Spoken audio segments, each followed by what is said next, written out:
தேசப் புதல்வர்களை மனதிருத்தி தாயகம் உட்பட உலகெங்கும் வாழும் தமிழ் மக்கள் நவம்பர் 27 நினைவு வணக்க நிகழ்வுகளை நடத்துகின்றனர்.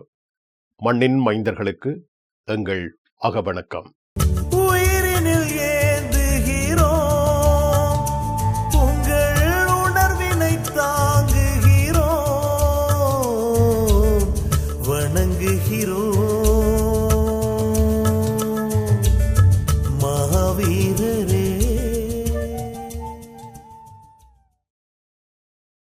துயர் பகிர்வோம். ஈழத்து வில்லிசை கலைஞர் ராஜன் காலமானார். ஈழத்து நாடகத்துறைக்கு ஒப்பனை கலைஞர் தம்பையா அவர்களால் அர்ப்பணம் செய்யப்பட்டவர் த. ராஜன். தந்தையாரின் பிறந்த நாளான 1/5/61 அன்று யாழ்ப்பாணம் மனோகரா கலையரங்கில் சரியா தப்பா என்ற நாடகத்தில் நடித்ததன் மூலம் நாடக உலகுக்கு அவர் வருகை தந்தார். யாழ்ப்பாணம் நாச்சிமார் கோவிலடி என்பது கலைஞர்களின் கோட்டையாக விளங்கும் பகுதி. எல்லா துறை சார்ந்த கலைஞர்களையும் நாம் இங்கே காணலாம். ஈழத்தின் வடபுலத்தில் மேடை நாடகத்திற்கு 1950களின் இறுதிப் பகுதியில் மிக பெரும் பங்காற்றி வந்தது வண்ணை கலைவாணர் நாடக மன்றம். இதன் நிறுவனர் கலைஞர் ரா. பட்குணம். மன்றத்தின் தூண்களாக நின்று உழைத்தவர்கள் டி. அரசையா, எஸ். லோகநாதன் ஆகியோர். இலங்கை வானொலி புகழ் சண்முகம், ராஜேஸ்வரி சண்முகம் அவர்களின் கணவர். அவரது பிரதி தயாரிப்பு எஸ். லோகநாதன், நெறியாள்கை அரசு. நாடகம் சரியா தப்பா. பச்சளம் பாலகனாக த. ராஜன் மேடியேற்றம். ஈழத்து நாடக திரைப்பட முன்னோடியான நிர்மலா, ரகுநாதன், வில்லிசை கலைஞர் கலா வினோதன் சின்னமணி என கலையுலகில் அறியப்பட்ட கணபதி பிள்ளை ஆகியோர் சகிதம் முதல் மேடியேற்றம் கண்டார். மானிப்பாய் இந்து கல்லூரி நாடகப் போட்டிகளின் பொழுது முதல் பரிசு பெற்ற மனம் திறந்த போது நாடகத்தின் இயக்குனராக ரகுபதி ராகவ ராஜாராம் நாடகத்தில் ராவணனாக நடித்து பெயர் பெற்றார். தனது கலைத்துறைக்கு வழி திறந்த கலைஞர் ரா. பட்குணம் அவர்களையும், பட்குணம் அவர்களிடம் தன்னை அறிமுகப்படுத்தி வைத்த வண்ணை தியாகன் அவர்களையும் ராஜன் எப்பொழுதும் நினைவு கூற தவறுவதில்லை. வில்லிசை மூலம் ஈழத்தின் பல பாகங்களிலும் புலம்பெயர்ந்து ஜெர்மனிக்கு வந்ததன் பின்னர் ஐரோப்பிய நாடுகள், ஆஸ்திரேலியா, கனடா என எங்கும் பாரம்பரிய கலையை காவிச் சென்றார். கலைகளின் நேசனாய், யாசகனாய் பயணித்த த. ராஜன் ஜெர்மனி நாட்டில் 17/11/2025 அன்று காலமானார். அன்னாரின் இறுதி கிரியைகள் 28/11/2025 வெள்ளிக்கிழமை நண்பகல் 12 மணிக்கு லின் கூபர் ஸ்ட்ராசா 27-283 பேர்டன் என்ற முகவரியில் உள்ள மயானத்தில் நடைபெறுகிறது. இவ்வறிவித்தலை உற்றார், உறவினர், நண்பர்கள் அனைவரும் ஏற்றுக்கொள்ளுமாறு கேட்டுக்கொள்ளப்படுகின்றீர்கள். அமரர் ராஜன் தம்பையா அவர்களுடைய இழப்பு எங்கள் அனைவருக்கும் பேரிழப்பாக இருக்கின்றது. 1992 ஆண்டிலிருந்து பிரேமன் நகரில் அவரோடு நட்பு உண்டாகியது. அந்த நட்பு இன்று வரையும் தங்கச்சி என்று ஒரு அன்பான உறவு எங்களை விட்டு இந்த நேரத்தில் பிரிந்திருக்கின்றார். அவர் மாபெரும் கலைஞர்.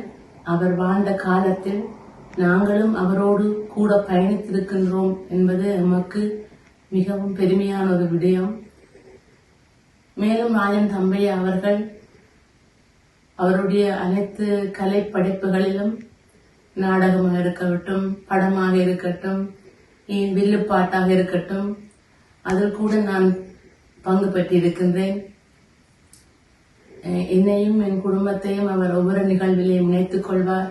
என் குழந்தைகளுக்கு தனக்கு தெரிந்த கலைகளை சொல்லிக் கொடுத்தார். அவர்களையும் தனது பயணத்தில் ஹார்மோனியம் வாசிப்பதற்கு மகன், தபேலா வாசிப்பதற்கு மகன், வில்லுப்பாட்டு செய்வதற்கு எல்லாரும் கூட்டிக் கொண்டு செல்வார். எனது கணவன் தபேலா வாசிப்பதற்கு கூட்டிக் கொண்டு செல்வார்.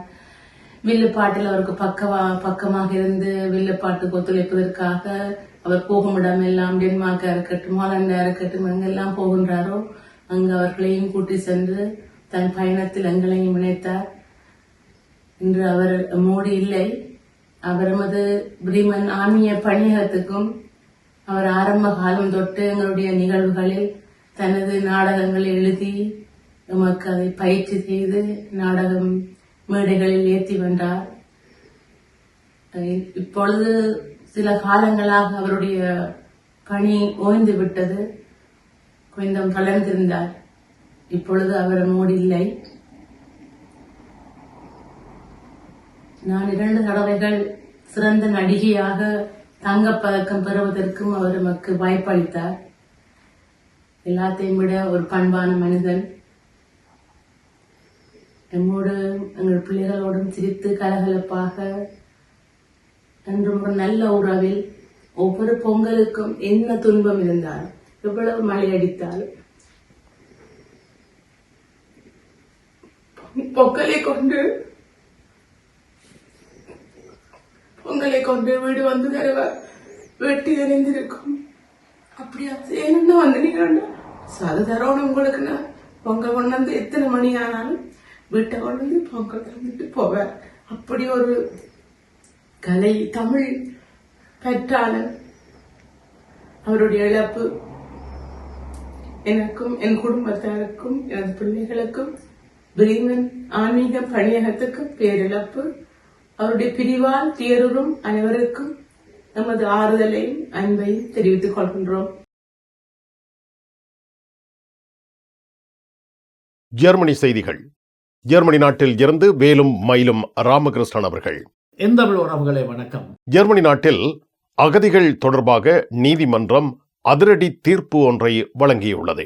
ஜெர்மனியின் உச்ச நீதிமன்றமானது நேற்று முன்தினம் அகதிகள் விடயத்தில் ஒரு அதிரடி தீர்ப்பு ஒன்றை வழங்கியிருக்கின்றது. அதாவது 2019ஆம் ஆண்டு பெர்லின் நகரத்தில் வசித்த கெனியான் சொல்லப்படுகின்ற நாட்டைச் சேர்ந்த அகதி ஒருவரை நாடு கடத்துவதற்கு அந்த பிரதேசத்தில் உள்ள போலீசார் முயற்சி செய்ததாகவும், இந்த பிரஜை வீட்டிலே இல்லாத பொழுது போலீசார் உட்புகுந்து இவரை வீட்டில் இருக்கின்றாரா இல்லையா என்பது பற்றி சோதனைகளை மேற்கொண்டதாக தெரிய வந்திருக்கின்றது. இதே வேளையில் ஜெர்மன் நாட்டில் ஒருவர் வீட்டில் இல்லாத பொழுது வீட்டை முற்றுகையிட்டு சோதனை இடுவதாயின் நகர நீதிமன்றத்தின் ஆணை ஒன்றை பெற்றே இவ்வாறு வீடு ஒன்றை சோதனை இட முடியும் என்பது அவருடைய தற்பாதுகாப்பு அமைப்பினுடைய ஒரு முக்கிய அம்சமாகும். இதே வேளையில் போலீசார் மேற்கொண்ட நடவடிக்கையானது பிழையானது என்று சொல்லி இந்த கெனிய நாட்டைச் சேர்ந்த அகதியின் சார்பில் ஆஜரான சட்டத்திறனியானவர் பெர்லினில் உள்ள மாவட்ட நீதிமன்றத்தில் வழக்கொன்றை தாக்கல் செய்ததாகவும், இந்த வழக்கு விசாரித்த இந்த பெர்லின் மாவட்ட நீதிமன்றமானது போலீசாருடைய நடவடிக்கை சட்டத்திற்கு விரோதமாக அமையவில்லை என்று தீர்ப்பு வழங்கியதாக தெரிய வந்திருக்கின்றது. இதேவேளையில் இந்த கெனிய நாட்டு பிரஜையினுடைய சட்டத்தரணியானவர் ஜெர்மனியின் உச்ச நீதிமன்றத்தில் மேன்முறையீடு செய்ததாக தெரிய வந்திருக்கின்றது. இந்த வழக்கை விசாரித்த ஜெர்மனியின் உச்ச நீதிமன்றமானது தற்பொழுது இந்த அகதி விடயத்தில் அகதிக்கு சாதகமான தீர்ப்பு ஒன்றை வழங்கி இருக்கின்றது. அதாவது ஜெர்மன் நாட்டு போலீசார் ஒருவரது வீட்டுக்கு செல்லும் பொழுது அவரது வீட்டுக்கு சென்று இது சம்பந்தமான சோதனைகளை மேற்கொள்ளும் பொழுது தனிநபர் பாதுகாப்பு சட்டங்கள் பற்றி அவதானத்தில் கொள்ள வேண்டும் என்றும், இதன் காரணத்தினால் இவ்வகையான கட்டத்தில் நகர நீதிமன்றத்தின் ஆணை ஒன்றை பெற்றே இவ்வாறு வீட்டுக்கு சென்று வீட்டை சோதனையிட முடியும் என்றும் ஜெர்மனியுடைய உச்ச நீதிமன்றமானது தனது தீர்ப்பில் கூறியிருக்கின்றது. ஜெர்மனியின் தற்போதைய உள்ளூராட்சி அமைச்சர் அலெக்சாண்டர் டோப்ரிங் அவர்கள் ஜெர்மன் நாட்டில் நிராகரிக்கப்பட்ட அகதிகளை துரித கதியில் அவர்களது சொந்த நாட்டுக்கு திருப்பி அனுப்புவதற்கான நடவடிக்கைகளை மேற்கொண்டு வருகின்ற இச்சமயத்தில் இவ்வகையான ஒரு தீர்ப்பொன்று உச்ச நீதிமன்றத்தினால் வழங்கப்பட்டுள்ளது என்பதும் குறிப்பிடத்தக்கதாகும். ஜெர்மனி நாட்டில் பெண்கள் மீதான வன்முறைகள் அதிகரித்திருப்பதாக புள்ளி விவரம் வெளியாகியுள்ளது.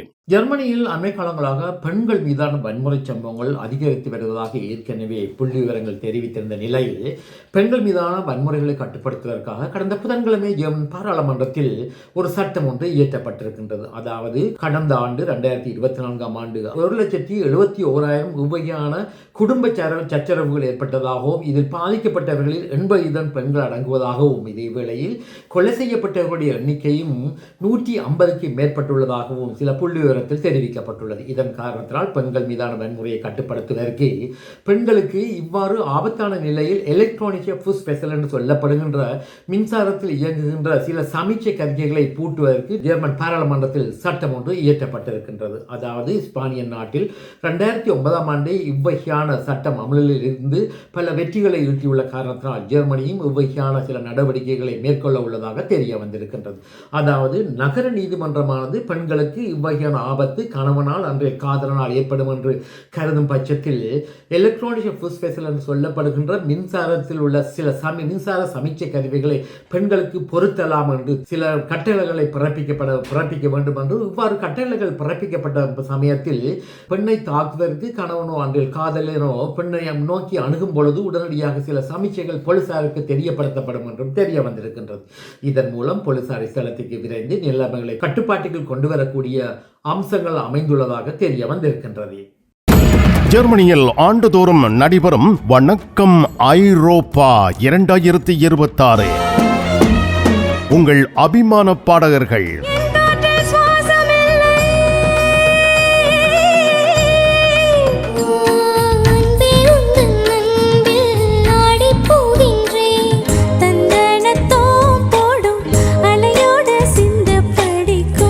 இசை கலைஞர்கள் இலையுதிர் காலத்தில் உதிர்ந்தார என்னையவன் இளவேனின் நாளில் உதிர்ந்தார். ஜனவரி 1ஆம் தேதி ஜெர்மனி ஒபர்ஹவுசனில் வணக்கம் ஐரோப்பா வருகை தர யாவரும் இப்பொழுதே தயாராகுங்கள்.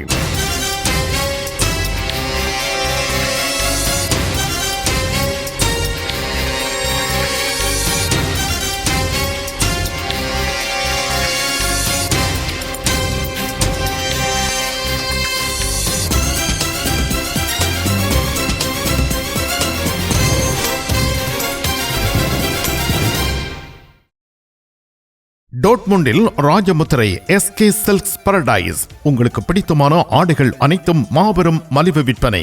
ஒவ்வொரு சனிக்கிழமையும் அதிவிசேட மலிவு விற்பனை. விஜயம் செய்யுங்கள் SK சில்க்ஸ் பாரடைஸ் டோட்முண்ட். ஹட்டிங்கன் மாநிலத்தில் உள்ள போலீஸ் நிலையத்திற்கு சென்ற நபர் ஒருவர் மீது போலீசார் துப்பாக்கி பிரயோகம் மேற்கொண்டுள்ளனர். நோர்த்-வெஸ்ட்பால் மாநிலத்தில் உள்ள ஹட்டிங்கன் என்ற நகரத்தில் நேற்று முன்தினம் 28 வயதுடைய நபர் ஒரு போலீஸ் நிலையத்துக்கு வந்ததாகவும் இவர் போலீஸ் நிலையத்துக்கு வரும்பொழுது கத்தியுடன் வந்ததாகவும் இதே வேளையில் அந்த போலீஸ் நிலையத்தில் கடமையாற்றிய 2 போலீஸ் அதிகாரிகள் மீது இவர் கத்தியால் பயமுறுத்தியதாக தெரிய வந்திருக்கின்றது. போலீசார் உடனடியாக கத்தியை கீழே போடுமாறு இந்த நபரை வேண்டியதாகவும் இதே வேளையில் இந்த நபரானவர் இந்த கட்டளைக்கு அடிபணியாத காரணத்தினால் போலீசார் துப்பாக்கி பிரயோகம் ஒன்றை மேற்கொள்ள வேண்டிய துப்பாக்கிய நிலை ஏற்பட்டதாகவும் தெரிய வந்திருக்கின்றது. இதே வேளையில் துப்பாக்கிச் சூட்டுக்கு உள்ளான இந்த 28 வயதுடைய நபர் பின்னர் காயமடைந்த நிலையில் வைத்தியசாலைக்கு எடுத்துச் செல்லப்பட்டதாக தெரிய வந்திருக்கின்றது. இதே வேளையில் இது சம்பந்தமான மேலதிக விசாரணைகளை எசன் நகர போலீசார் மேற்கொண்டு வருவதாக தெரிய வந்திருக்கின்றது. இனி உலகச் செய்திகள். அமெரிக்காவானது வருகின்ற வியாழக்கிழமைக்கு முதல் உக்ரைன் நாடானது அமெரிக்காவினால் முன்மொழியப்பட்ட உக்ரைன் ரஷ்ய போர் தீர்வு சம்பந்தமான வழிமுறைக்கு தமது ஆதரவை நல்க வேண்டும் என்று கேட்டிருக்கின்றது. அதாவது 28 அம்சங்கள் அடங்கிய இந்த அமெரிக்காவுடைய சமாதான முன்மொழிவானது உக்ரைனுக்கு பாரிய சிக்கல் ஒன்றை ஏற்படுத்தியுள்ளதாக தெரிய வந்திருக்கின்றது. அதாவது உக்ரைன் நாட்டினுடைய ஜனாதிபதி செலன்ஸ்கியுடைய கருத்தின் பிரகாரம் உக்ரைனானது தனது தார்மீகங்கள் விடயங்களை இழக்க வேண்டிய சூழ்நிலை உள்ளதா, அன்றையில் அமெரிக்காவுடன் போன்ற நட்பாளர்களை இழக்க வேண்டியதா என்ற ஒரு திருசங்கர நிலையில் உள்ளதாக தெரிவித்திருக்கின்றார். அதாவது அமெரிக்காவானது 28 அம்ச முக்கிய கோரிக்கைகளில் உக்ரைன் நாடானது நாட்டோவில் அங்கத்துவத்தை வகிக்கக்கூடாது என்றும் இதே வேளையில் உக்ரைனானது இராணுவம் மயப்படுத்தக்கூடாது என்றும் ஏற்கனவே கிழக்கு உக்ரைன் பிரதேசமான லூகான்ஸ் மற்றும் டோன்சக் போன்ற பிரதேசங்கள்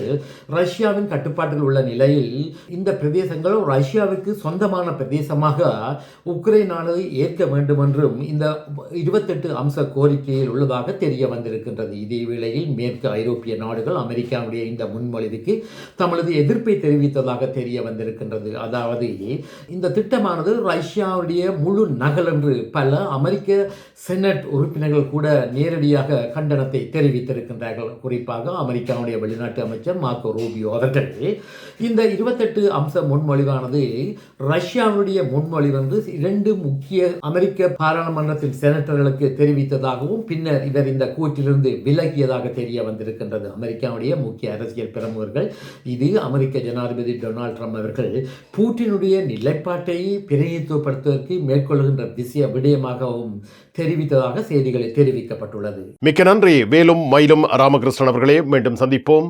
வணக்கம். அதெல்லாம் இருக்கட்டுமாப்பா, வீட்டு டிடி பாக்ஸ் இருக்கோ என்ன இல்லையோ? எனக்கு விசாக்கு முதல் டிடி பாக்ஸ் இருக்கும் இல்ல? சரி, ஓகே, பாய். நைட் எடுக்கிறேன் என்ன? சரியா? இங்க என்னடா வாங்கி விற்கிறாராம்? என்ன இப்போ உலகம் டிடி பாக்ஸ் எல்லாம் இருந்திருக்கு? இல்ல, அவர் என்னன்னு சொன்னா ஃபுட் சிட்டி வச்சுக்கிறாரு தானே, இப்ப கொஞ்சம் பிஸியா இருப்பார். அவர் வீட்டை டிவியும் பாக்குறீங்கள, அப்ப இப்ப நான் போறேன் தானே, இப்ப வாங்கி விற்பேன். மறந்துடாதீங்கோ, நீங்களும் வீட்டில் டிடி பாக்ஸ் வாங்கி வைங்க. தமிழ் தொலைக்காட்சிகளின் நிகழ்ச்சிகளை தங்கள் இல்லங்களுக்கு எடுத்து வருவதில் முன்னணி வகிப்பது டிடி பாக்ஸ். நீங்கள் விரும்பும் தொலைக்காட்சி நிகழ்ச்சிகளை இலகுவாக பார்த்து மகிழ டிடி பாக்ஸ். விவரங்களுக்கு 0049 1630 00 78 00.